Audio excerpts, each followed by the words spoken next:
I saw a doll that shouldn't exist. Then I learned the truth. The story begins long before I was born, when my mother was still young. One day, she participated in a spiritism session with her sister and possibly other people, though I never knew exactly how many. During the session, something strange happened. A porcelain doll, which was in my grandmother's house, supposedly turned its head and blinked while looking directly at my mother. Terrified, she ran out of the house, and after that, she rarely ever returned.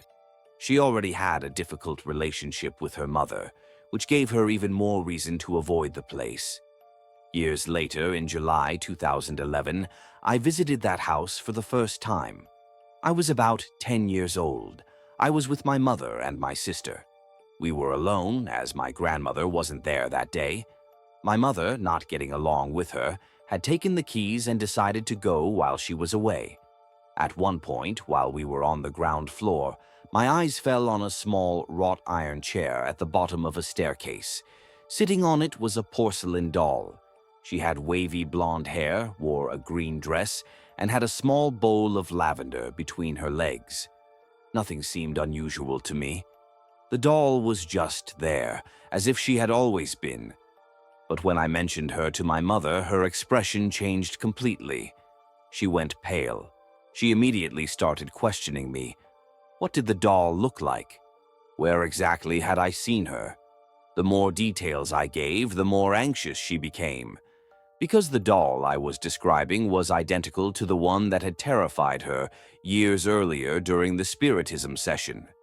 Panicked, she called my grandmother to ask if she had kept the doll or if she was playing some kind of trick on us. But the answer was clear. No, there was no doll. There hadn't been one for years. And for a very good reason. This doll no longer existed. It had burned in a fire years ago, in an accidental kitchen fire that had destroyed part of the house. The only thing that had survived the flames was the wrought iron chair on which I had seen the doll sitting. Yet that day, I was the only one who saw her. We went back to the house some time later, but this time I saw nothing. Still, I was afraid to look at that chair, fearing I might see the doll again. But there was nothing. I still don't know what I saw that day. A hallucination? A residual memory of a lost object? A final echo of that doll that had once terrified my mother?